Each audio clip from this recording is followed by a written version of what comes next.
Gajananam bhutaganati sevitam kapitta jambhupala bhakshitam umasutam shoka vinasha karanam namami vigneshwara pada pankajam. Hari Om Shri Gurubhyo Namaha. Friends, Namaste and a hearty welcome to one and all for today's 24th session of our series, uniquely designed with an aim to lead us into an inward journey for the discovery of inner strength and happiness. In short, DISHA through Bhagavad Gita. Our teachers shall explain one topic or concept, but from two texts, namely Bhagavad Gita and Tattvabodha. Today, in this fifth part of Karma Sannyasa Yoga, Dr. Sanjay Banakal shall be explaining instructions on meditation based on verses 27 to 29 of fifth chapter of Bhagavad Gita. And from Tattvabodha, the topic is Sharīra Trayam, three bodies and their Viveka. Dr. Komal Prasad shall introduce us to today's topics, and he shall highlight important aspects from today's presentation. Teaching quiz shall be presented by Dr. Sachin, who has put this together along with Srimati Mamata. Srimati Jyoti Karthik shall commence the day's session by chanting and explaining Rigveda Shloka Om Vang Me Manasi Pratishtitaha. Srimati Jyoti Karthik, please. Shri Gurubhyo Namaha. This is the Rigveda mantra from the Aitareya Upanishad. Om Vang Me Manasi Pratishtita Mano Me Vachi Pratishtitam Aviravirma Edi Vedasya Ma'anistaha Shrutam Me Ma Prahasi Anenadipena Horatran Sandadhami Ritam Vadishyami Satyam Vadishyami Tanmamavatu Tadvaktaramavatu Avatu Mam Avatu Bhaktaramavatu Bhaktaram. Om Shanti Shanti Shantihi. The meaning of the mantra goes like this. Om, may my speech be rooted in my mind. May my mind be rooted in my speech. O Brahman, reveal thyself to me. O mind and speech, enable me to grasp the truth that the Vedas teach. Let not what I have heard forsake me. Let me continuously live my days and nights in my study. I think truth, I speak truth. May that truth protect me from an Adhyatmika perspective. We say Shanti 3 times. The first time it is from an Adhyatmika perspective. The second time, when we say Shanti, it means may that truth protect all living beings from an Adi Bhautika. May it protect the universe through fate or unseen forces, Adi Daivika. That is why we say Shanti 3 times. Hari Om. Thank you. Sadashiva Samarambham Shankaracharya Madhyamam Asmadacharya Patyantam Vande Guru Paramparam. Good evening. Today, in this session of DISHA, we'll be dealing with a technical term called Sharīra Trayam, the threefold bodies. As we know, we are exploring and discovering our own selves through Vedanta. And what's the object of our study? It is sixfold. Generally, it is said that we deal with Jiva, that's ourselves, the life forms, Jagat, the world around us, the universe, the macrocosmic architecture of the universe around us, Ishvara, the creator, the sustainer of Jiva and Jagat. Then what's the relation between these three? That is Sambandha, and how to get liberated out of this samsara, that is moksha, and what is the sadhana? How do we reach there? How do we gain moksha? So these are the 6 aspects we are studying to explore into our inner self as a means for discovering inner strength and happiness, DISHA. So when we are doing that, time and again we get bombarded with technical terms. And particularly when we are initiating this study, initiating this exploration, they are sometimes confusing and sometimes intimidating, and sometimes it may be, unless we know the exact meaning of the term, we may miss the whole point. So the text of Tattvabodha will take us through this Paribhasha Shabda. Paribhasha Shabda are the technical terms used in Vedanta. And this is the perfect example of one of those technical terms what is used in Vedanta, that is Sharīra Trayam. Like we say Sadhana Trayam, like that. These are all technical terms. We use technical terms in various disciplines in our day-to-day life. In bank, we say check, draft, or chalan. We say withdraw, transfer. In medical, in hospital, we say admit, operate, discharge, do a scan, where is the report. So these are all technical terms which will mean different when it is used in a different discipline. Similarly, the jargon, the paribhasha in Vedanta has terms like this: sadhana, kosha, ashrama, samsara, mumukshu, vairagya. We need to know the exact meaning of these terms to comprehend the teachings of our scriptures in a perfect way. So today's session will be on one of those technical terms, which is about our bodies, the threefold bodies. Like how we have components of a computer, we say hardware and software within our body. For the purpose of exploration into our inner self, it's divided into 3: gross body, subtle body, and causal body. What we see with our senses, what we perceive, is the gross body, and what we can't perceive, but it is in a subtle form, that's in the subtle, it's called the subtle body. And the karana sharira is the subtlest of all the 3 bodies.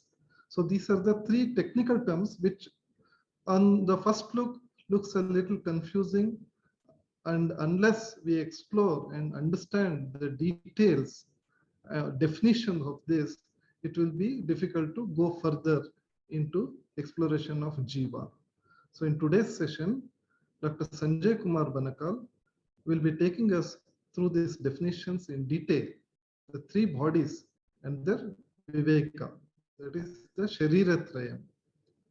Further, he will touch upon the 5th chapter of Gita, the last few verses, that's verses 27 to 29, in which there's an instruction on meditation as a prelude to the start of the next chapter, that is chapter 6. Over to Dr. Sanjay Kumar Banakal.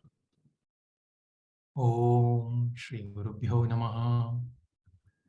Today, I'm talking about the topic of Sharīra Trayam, the threefold bodies mentioned in the Tattvabodha, which is a Vedantic text explaining the technical words, as Dr. Komal mentioned, Paribhashika Panda of Vedanta. Now, this text is in the form of a prose with questions and answers. Now, in this Tattvabodha topic, while discussing the essential nature of an individual, the student asks the teacher, what is Atma? Atma kaha?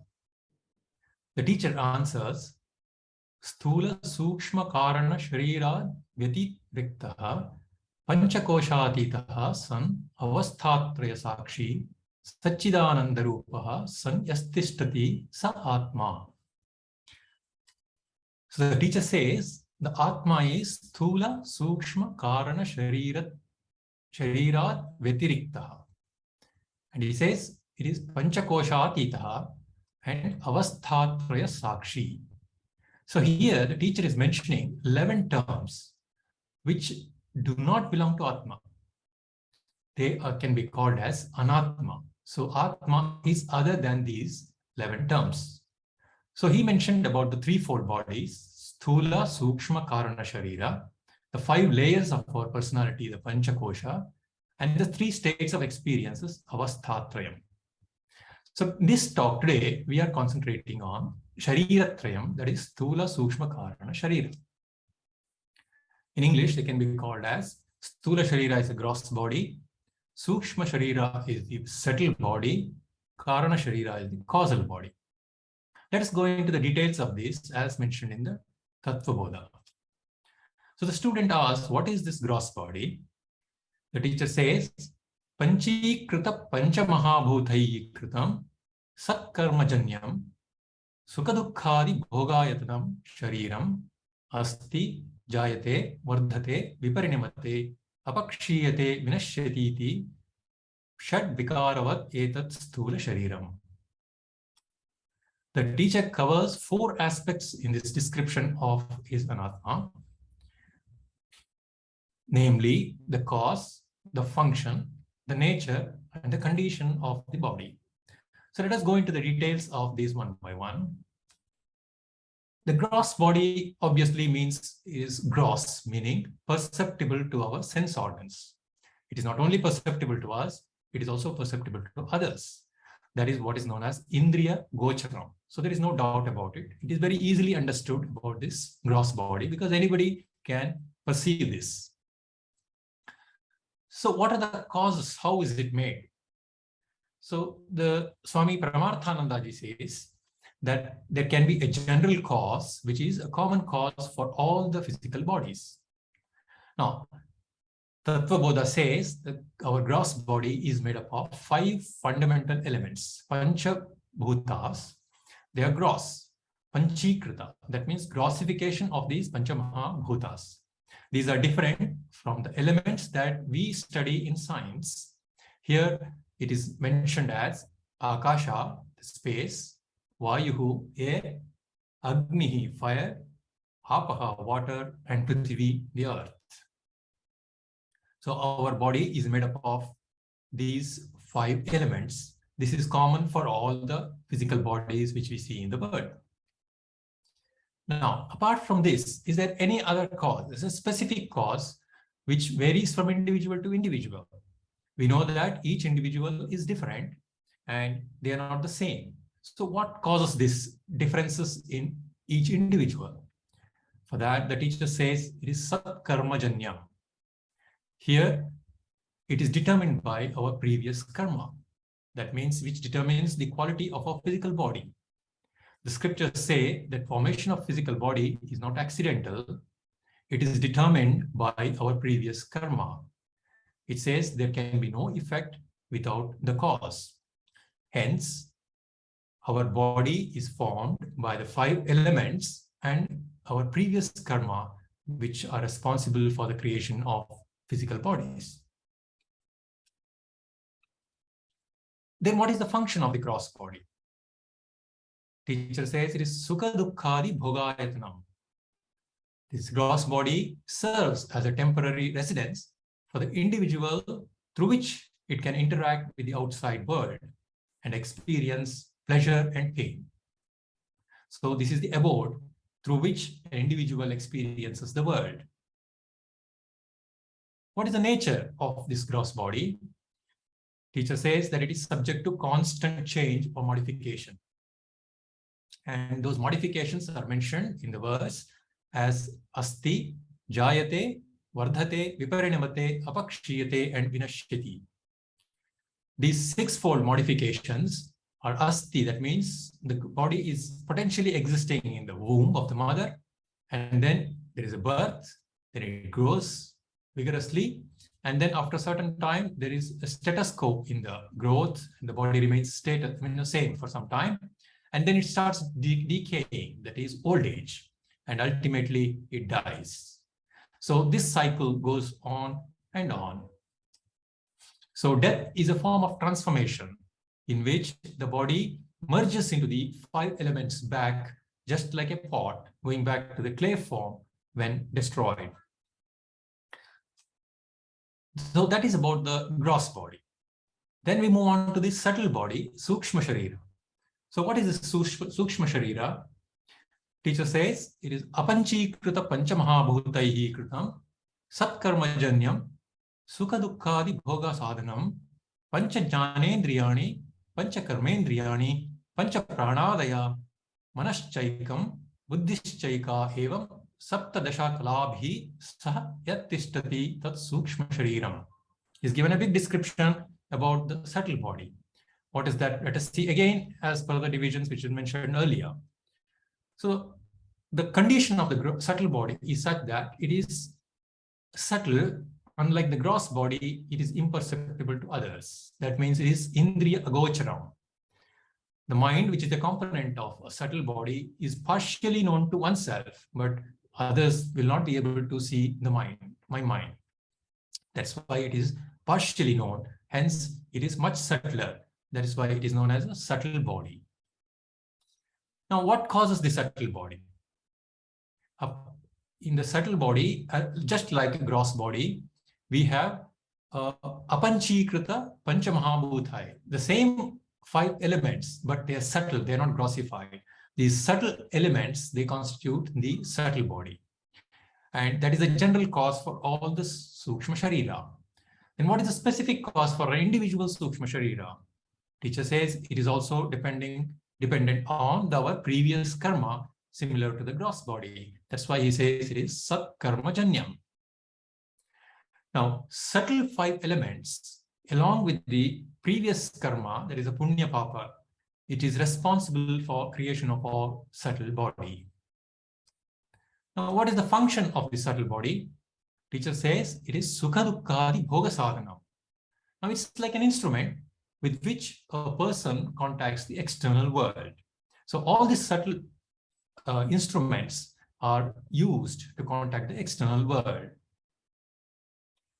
Now, subtle body is also subject to change, similar to the gross body.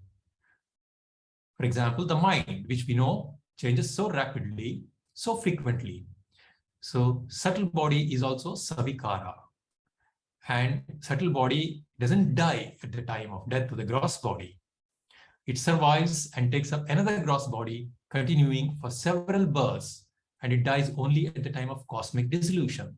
This is something which we do not really understand.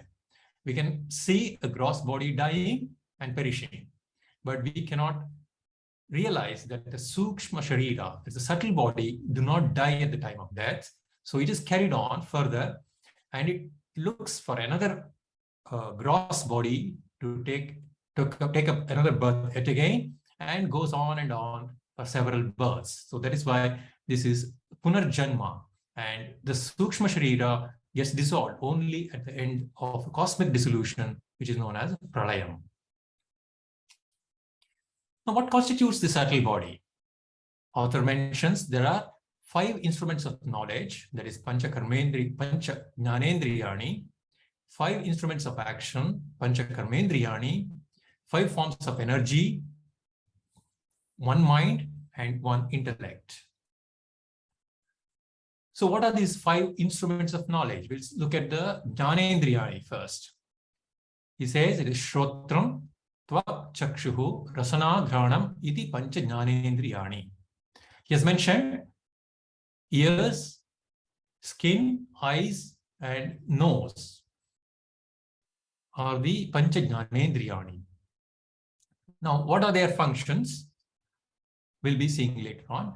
Now, shrotram is for hearing, tvak is for the skin, tvak is for touch, and then chakshuhu is eyes, which is meant for seeing, rasana is for taste, and granam is for smell. Now, these are the powers that we have. These are not the actual gross organs that we have.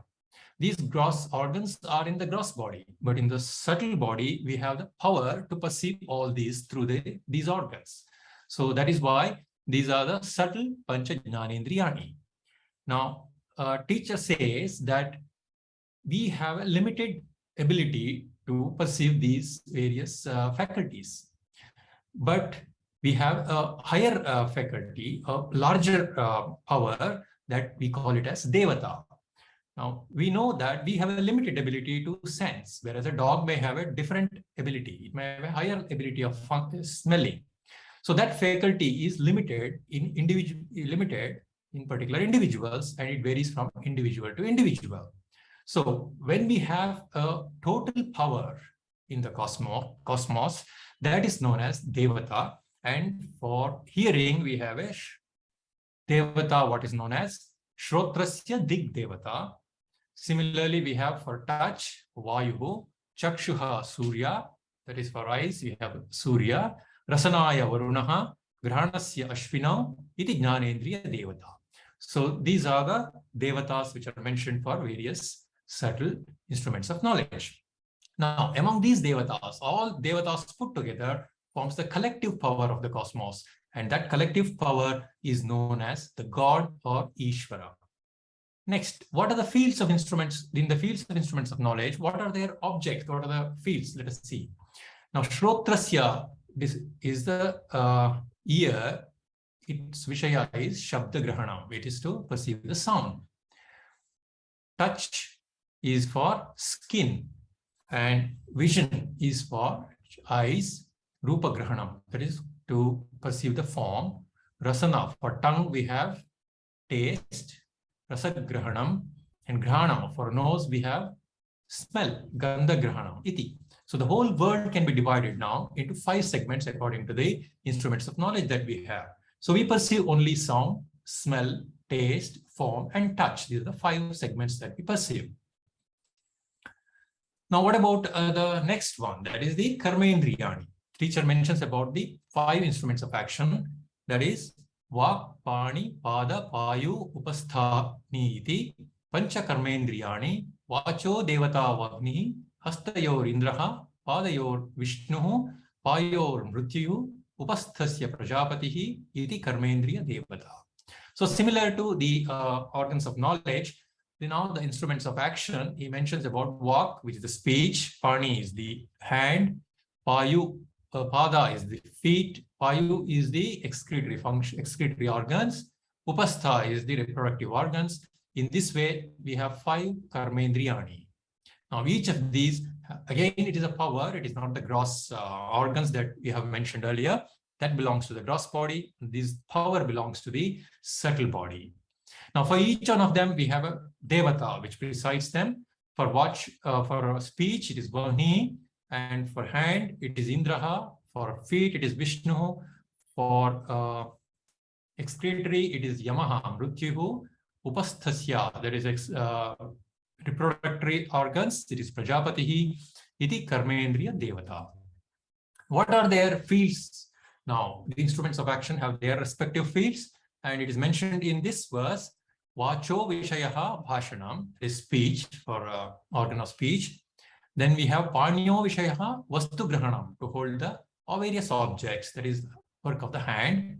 Padayor Vishayaha Gamanam, feet is for movement. Payor Vishayaha Malatyagaha, excretory organs, is meant for removing the waste.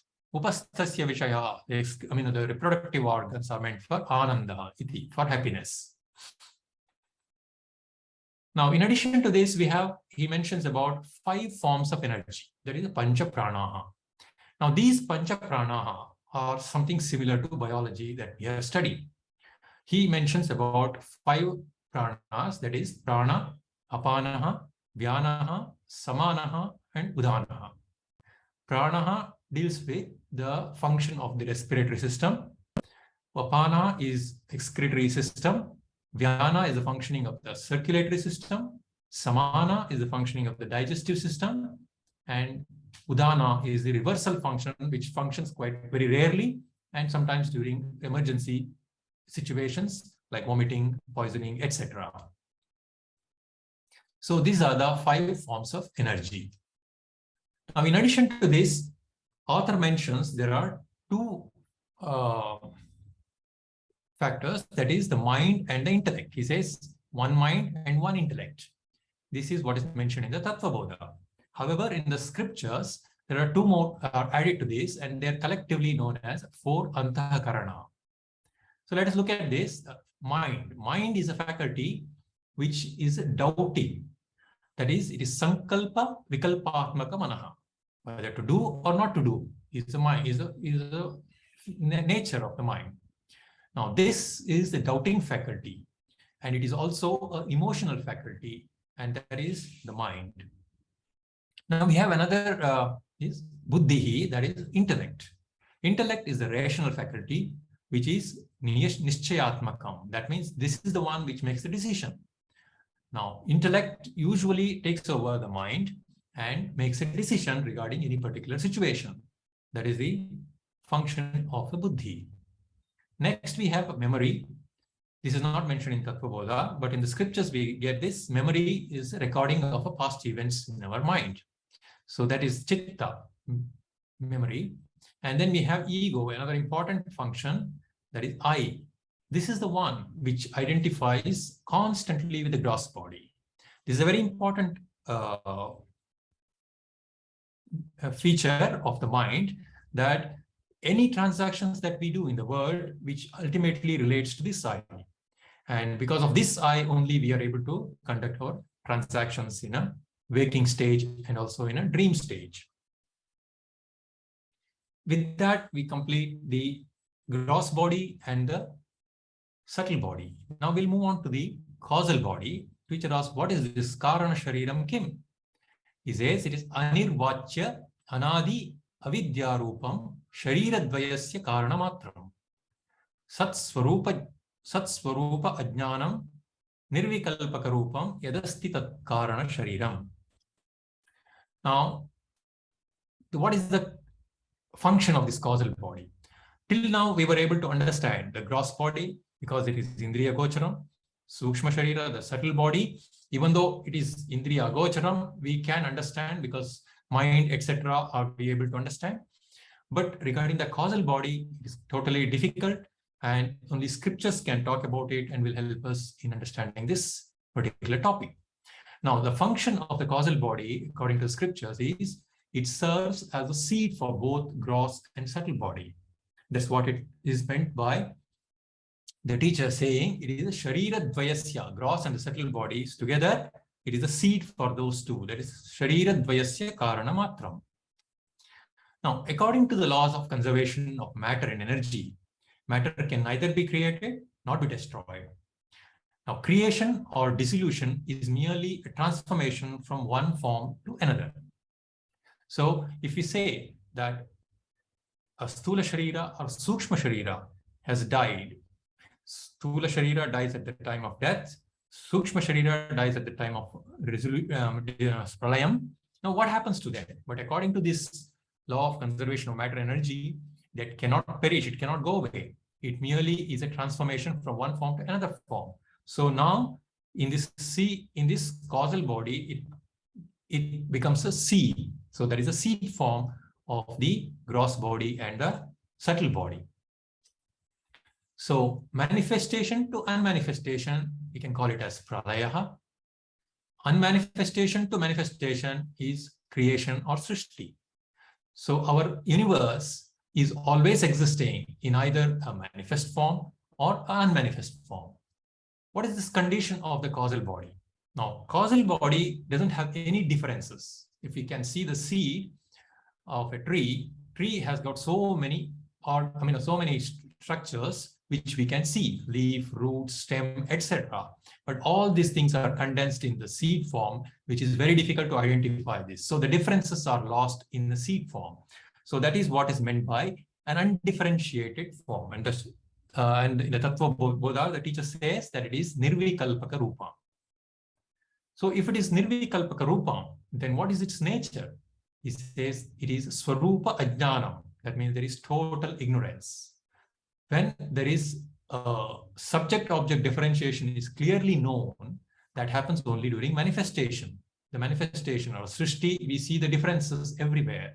And when there are differences, we know that I have a subject, I, and then there is an object, and the various objects can be identified as different from each other.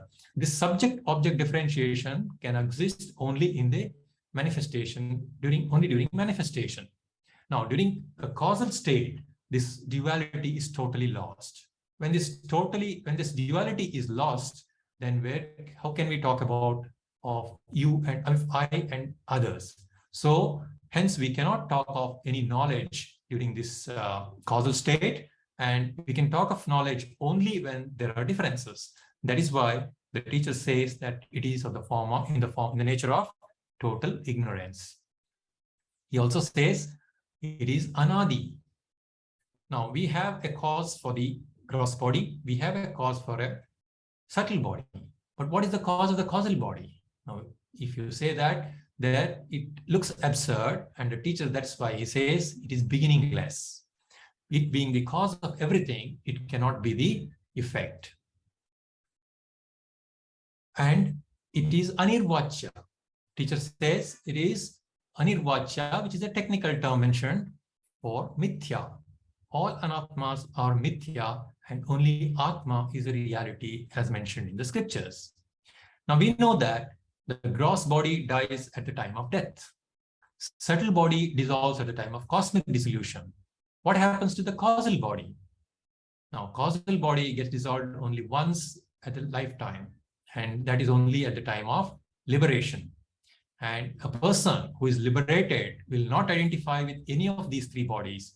And such a person is a jnani, is a liberated person, and he has no birth. Rest of other conditions will have punarapi jananam and punarapi maranam.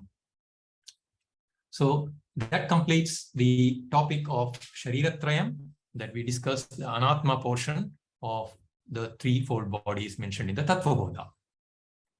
Now we will move on to the Bhagavad Gita, chapter 5, the concluding verses in the Sannyasa Yoga, verse number 27 to 29. Krishna dealt with Jnana Yoga and its benefits in chapter number 5, and the topic came to an end with verse number 26, that is the topic of Jnana Yoga. However, he introduces the topic of meditation at the end of this chapter in the last 3 verses, which we are going to see in this session. Now, before going further, we need to know what is meditation and how is it useful in acquiring knowledge. Meditation, according to Swami Paramarthananda, he says is meant for preparing or refining our mind for pursuing spiritual knowledge.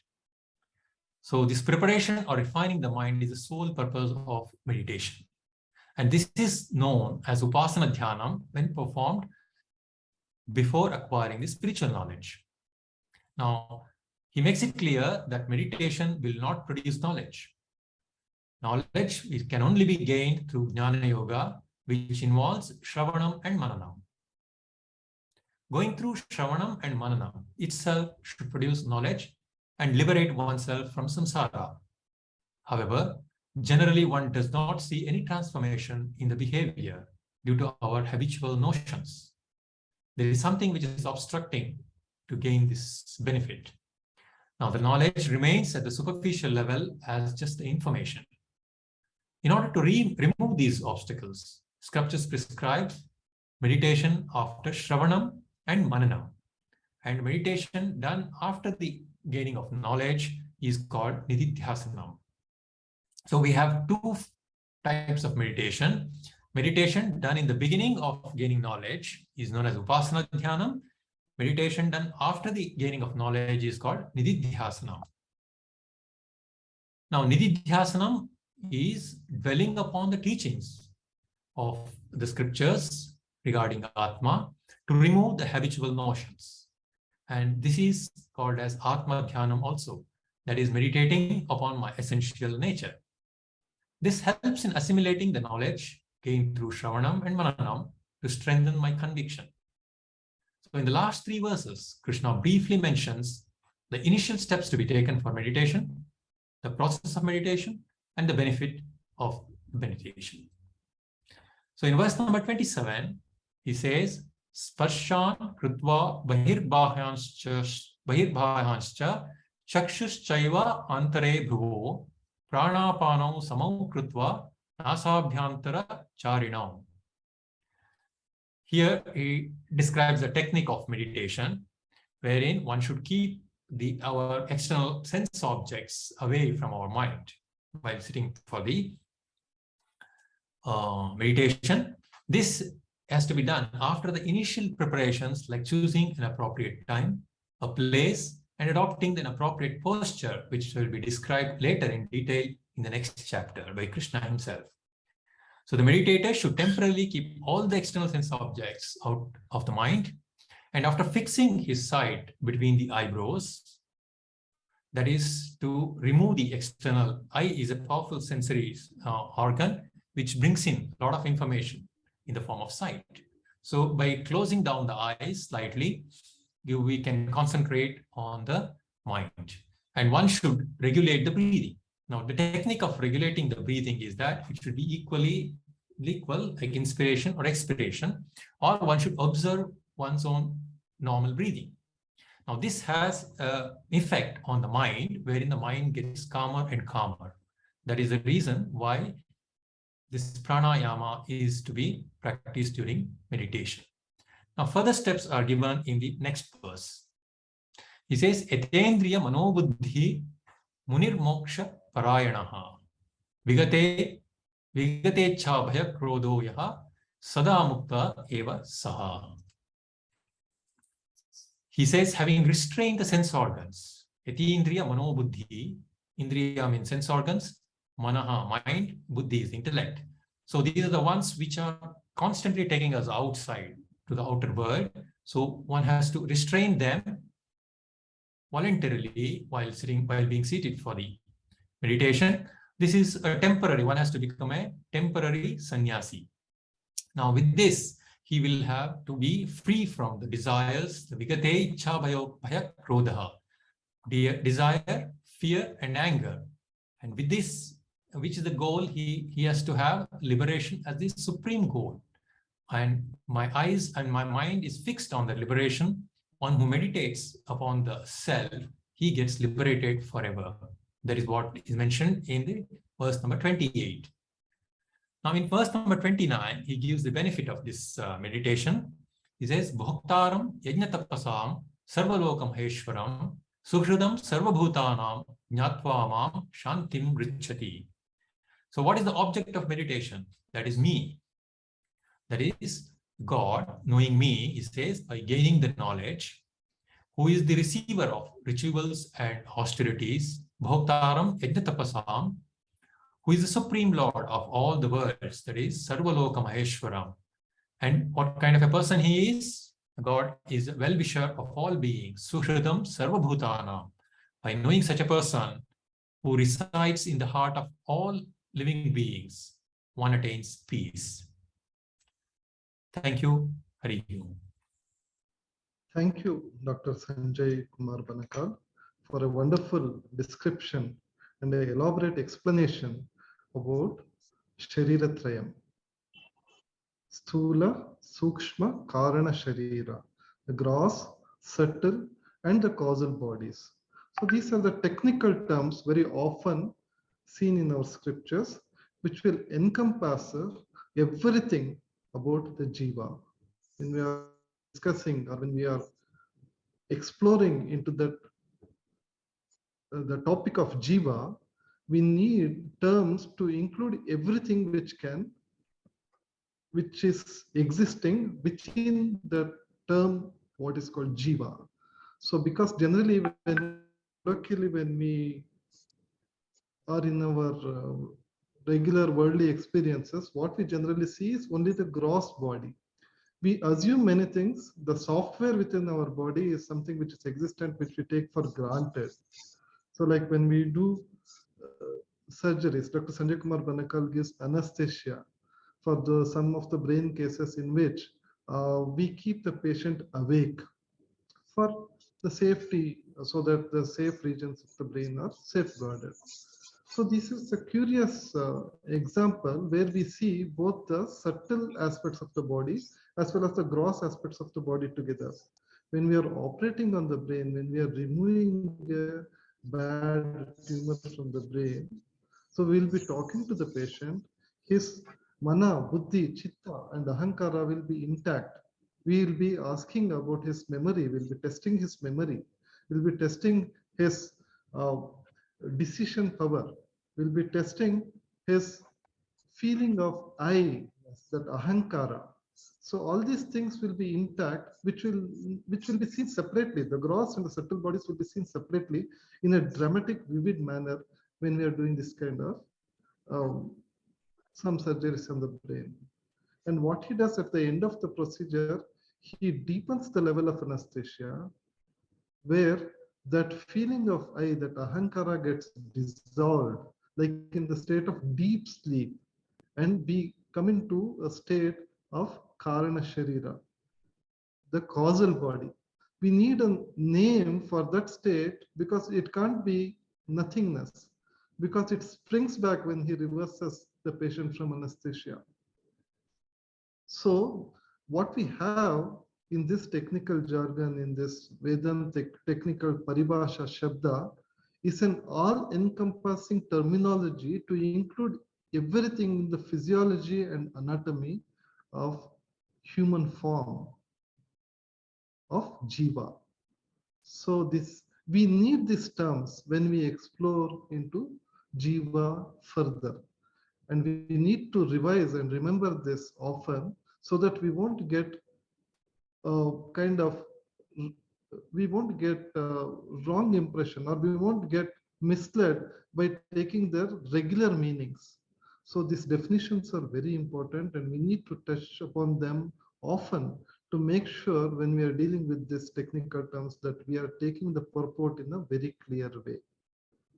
And then he touched upon the last 3 verses of chapter 5 of Gita, in which Sri Krishna gives an introduction to the next chapter, next topic, what he is going to talk about, that is about the topic of meditation.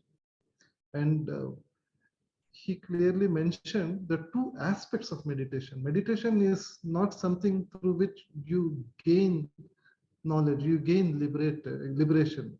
It is a device, it's a device to purify your mind, refine your mind in the initial part, so that you can acquire jnana. That's the preparatory part of meditation, which is called upasana. And when you get into that joyous state, a point of no return, of liberation, then everything you see, after Shravanam and Mananam, so everything you see, observe, and experience will become a kind of your manifestation of joy, manifestation of that liberation, and that is called nididhyasana. That aspect of meditation, after you gain knowledge, get into that liberation, moksha, is called nididhyasana. These are the 2 aspects which are gently touched upon by Sri Krishna in the last 3 verses of 5th chapter. And the further chapter 6 will explore further into the topic of meditation. With this, we conclude today's DISHA topics, and now we come to the quiz. Teaching quiz of today is prepared by Dr. Sachin and Srimati Mamata. Now over to Dr. Sachin to conduct today's quiz. Hari Om, Om Gurubhyo Namaha. So as we saw, this session is very important because we will be dealing with so many of these verses with lot of basics required. As we know, in any subject, basics is always difficult to understand. So here we revise it. So the first question, what is the meaning of the Sanskrit word paribhasha shabdaha? They are the technical terms. Correct, Nita. It is introduction or technical terms. Also, it gives the essence of Vedāntik teachings. So paribhasha means technical and shabdaha means terms. We go to the next question. Name the threefold bodies of an individual. What is the technical term used for this, Gita? Sthula, sukshma, and karana sharira. Correct. So it is sthula sharira, gross body, sukshma sharira, subtle body, karana sharira, causal body, and together they call Sharīra Trayam. We go to the next question. The 3 bodies are made up of dash. What is it? Anatma. We see the answer it's a metaphor of matter. What are the factors the three bodies are made up of? Pass. The answer is given there: material, components, function, and nature. Sthula Sharira is made up of dash matter in the matter form of 5 gross elements. So it is what type of matter? Gross. Correct. And Sukshma Sharira is made up of? The subtle matter, that which you cannot see. Correct. It says sukshma matters. So the elements common to sthula and sukshma sharira are?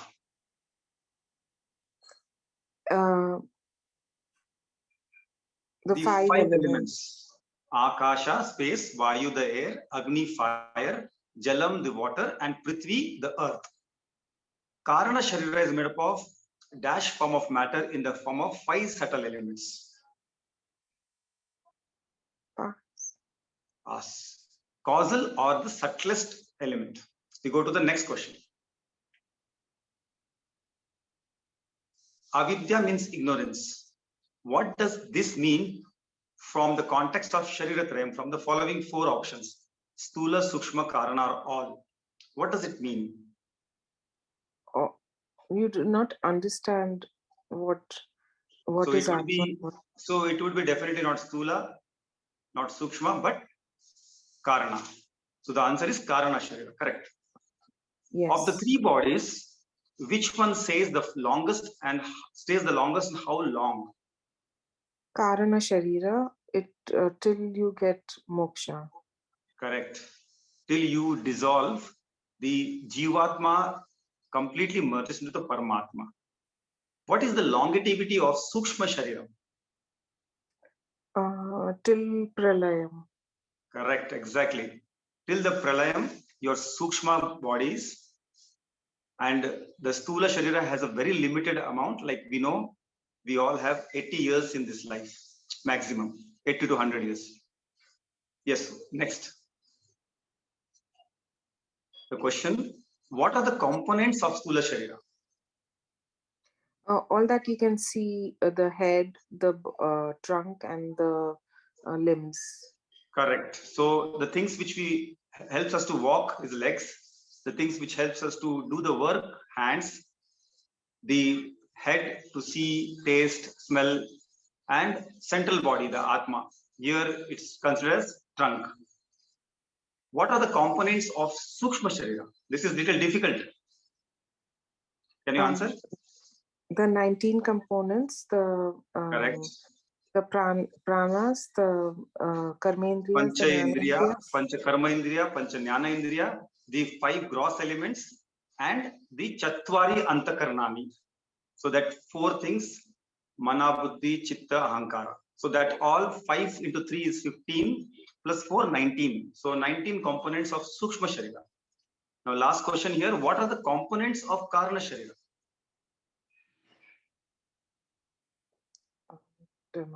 Pass. Pass, okay. Sthula plus Sukshma Sharira constitutes the Karana Sharira. The potential Karana Sharira, yeah, it is in the potential form, correct. So the unmanifested, the manifested form which we see is Sukshma and Sthula Sharira. Yeah, we'll go to the next question. Mind belongs to what component of threefold body? The Sukshma Sharira. Correct. And which component of the body tracks our experience in the form of Shabda, Sparsha, Rupa, Rasa, Gandha? The Jnanendriyas. Is the subtle form. The 2 faculties that mean one and the same, but have different functions are mind and intellect. Is it true or false? True. Correct. Very good. So, what is implied in the Bhagavad Gita verse 2.22 in regards to the attaining of new bodies? As we see, Vasamsi Jirnani Yatha Vihaya. Is the Sukshma and Karana Sharira takes up another body? Only Sukshma Sharira takes up another body, or Atma travels and takes up new body, compromising of Sthula, Sukshma and Karana Sharira, or all of the above? One. The first is the answer, right. Sukshma and karana sharira takes up another body. It's correct. Atma never travels anywhere. Shastras recommends one must gradually develop the intense desire to contemplate on the infinite goal. What faculty should be conditioned to help in this process? Is it sukshma sharira, the mind? Sukshma sharira, intellect, rational faculty, sthula sharira, or all of the above? 2. I think it's correct. Sukshma 1. sharira. No, it's correct. Sukshma sharira, intellect. The mind is always a doubting faculty, but intellect will always tell us, guide us. Drik drishya viveka. Now, 9th. When we use FIR, that is the frequency, intensity, and recovery, as an indicator to access our spiritual journey or progress, what faculty of our body are we using to improve on? Answers are mind to reduce emotional reactions, intellect to logically think on what is the highest goal, ego, reduce the body identification and hence reduce the I factor in the activities, that is ahankara, or all of the above. All of the above. Absolutely right. Next. Sukshma sharira is destroyed during dash and has a dash life compared to sthula sharira. It is destroyed during pralayam and has a shorter life. Longer life. Yeah. Because sthula sharira, not karana sharira, no? Yeah. So longer life compared to sthula sharira and shorter to compared to karana sharira. Nature of sthula sharira is subject to modification, limited natural life, and dash. So it's visible to everyone. That is the nature of sthula sharira. Now, exactly opposite, nature of sukshma sharira, subject to modification, visible to myself, and is not visible to. Okay. And continues into future lives also. Nature of karana shariram is visible to none, and what will you wait? And we cannot free ourselves till we are moksha. Yes. Yes, eternal. Stay still, you liberate. So these were difficult questions, but we go to the next. This is easy.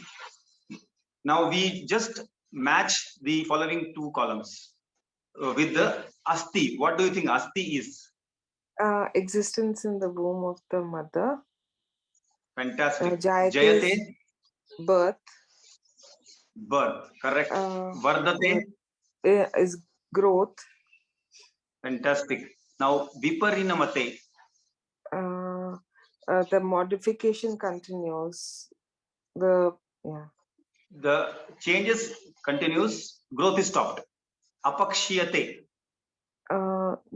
Growing old, aging. And right, nashana and maranam is death of the body. Good. Fantastic. What is the purpose of meditation highlighted in the verse 5.27 to 29? What is the purpose of meditation, you think? We'll see the two options. So, meditation to assimilate or internalize the teaching, that is Jnana Yoga, Nididhyasanam. Is it Jnana Yoga preparation? Is it to quieten the mind or none of the above? I think Shanti, it said quieten the mind.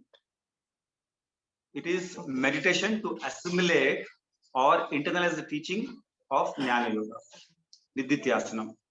That too, you will get me. Yeah. Okay. What are the initial steps for meditation Krishna talks about in verse 5.27? We just read this for. Remove all sense objects from the mind, withdraw sense organs, or pranayama, that is rhythmic inhalation and exhalation. All of the above. All of the above. Correct. This is easy. Correct. We go to the next question. What does the word Munir Moksha Parayanaha means in the verse 28? Can you tell me? Munir Moksha.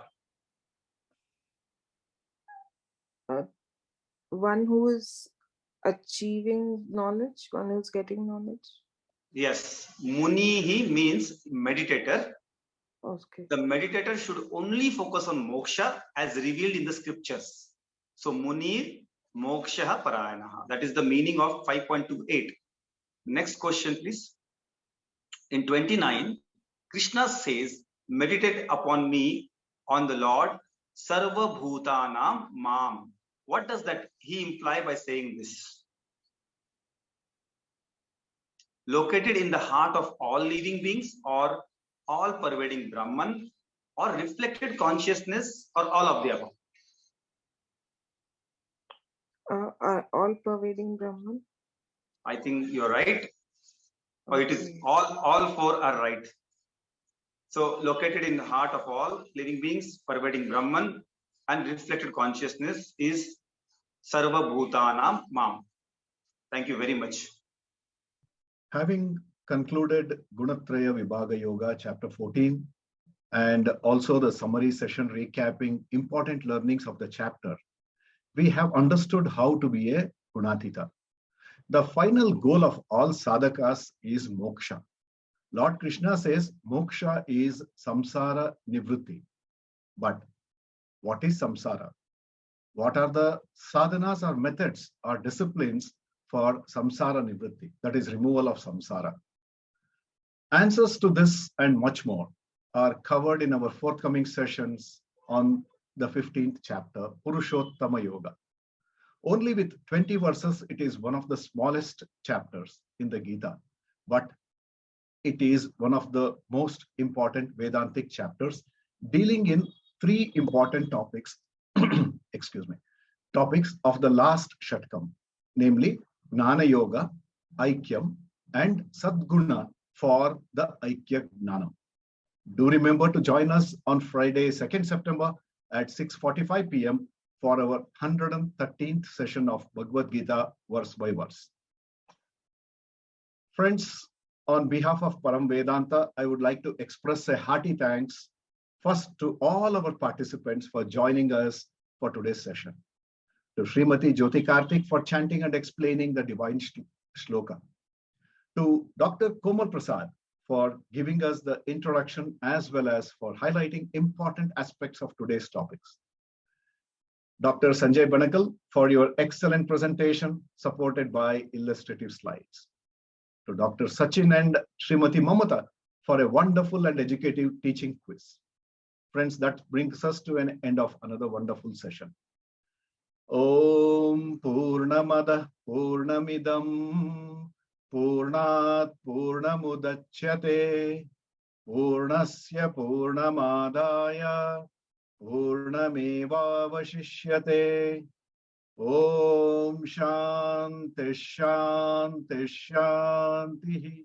Harihi Om. Shri Gurubhyo Namaha. Harihi Om. Shri Krishna Arpanamastu.